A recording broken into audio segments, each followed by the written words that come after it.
امام بخاری رحمۃ اللہ علیہ کی قوت یادداشت کا اس وقت زمانے میں بہت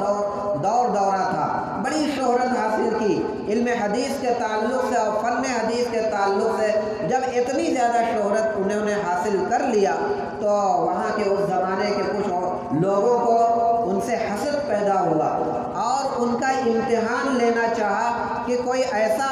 معاملہ اختیار کیا جائے کہ ان کی اس کے اندر شکست ہو جائے اور جو یادداشت کے اعتبار سے انہیں شہرت حاصل ہے، عزت حاصل ہے، ان کا ایک بلند مقام حاصل ہے، وہ مقام کسی طریقے سے پست ہو جائے، شہرت ختم ہو جائے، اس کے لیے ان لوگوں نے ایک پلاننگ بنائی۔ وہاں کے لوگوں نے 10 آدمیوں کو اکٹھا کیا اور 10 آدمیوں کو 10 حدیثیں دیں اور کہا کہ ان 10 حدیثوں کو 10 لوگ امام بخاری کے سامنے پڑھیں گے اور کس طرح پڑھیں گے۔ ان کو ہدایت تھی کہ جو 10 حدیثیں ہیں ان حدیثوں کا جو متن ہے، متن کو دوسری حدیث کا متن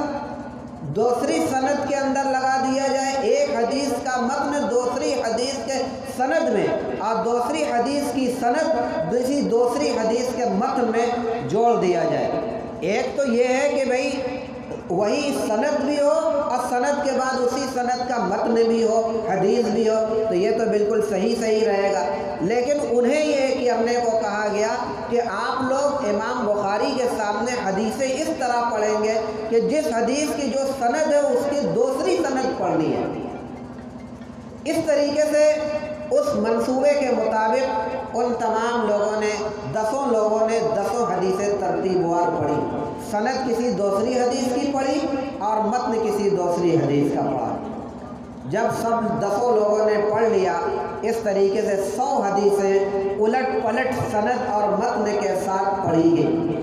اس کے بعد امام بخاری رحمۃ اللہ علیہ سے کہا گیا کہ بھئی اب آپ کو جو کہنا ہو کہیے۔ اس کے بعد امام بخاری رحمۃ اللہ علیہ نے جب اپنی بات شروع کی تو جتنے لوگوں نے جو حدیثیں پڑھی تھیں ترتیب وار پہلے 1 نمبر سے ایک آدمی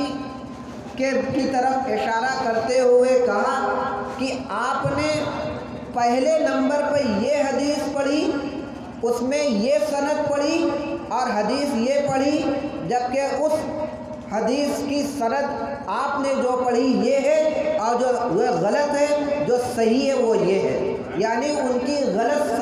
سند کی آپ نے تعیین بھی فرمائی اور صحیح سند کو پڑھ کر بھی سنایا۔ اس کے بعد دوسرے آدمی نے جو پڑھا تھا، اس نے جو حدیث پڑھی تھی اس کی حدیث کو بھی آپ نے اس کی سند کو صحیح کیا کہ آپ نے یہ سند پڑھی، اس کی حدیث یہ ہے، آپ نے یہ حدیث پڑھی، اس کی سند یہ ہے۔ اسی طریقے سے تیسرے، پھر چوتھے، پھر پانچویں، پھر 10 آدمیوں کی جو ٹولی تھی، پھر دوسری ٹولی کے لوگوں کو، پھر تیسری، اس طریقے سے تمام لوگوں کی تمام حدیثوں کو بالکل صحیح سند اور متن کے ساتھ پڑھ دیا کہ آپ نے یہ حدیثیں پڑھی ایسے ہیں اور حقیقت میں ان کا متن اور سند اس طریقے سے صحیح آپ نے پڑھ کر سنایا۔ جب یہ لوگوں نے دیکھا تب ان لوگوں کو سمجھ میں آیا کہ نہیں، واقعی ان کا جو شہرت ہے، ان کی جو شہرت ہے اور جس چیز میں وہ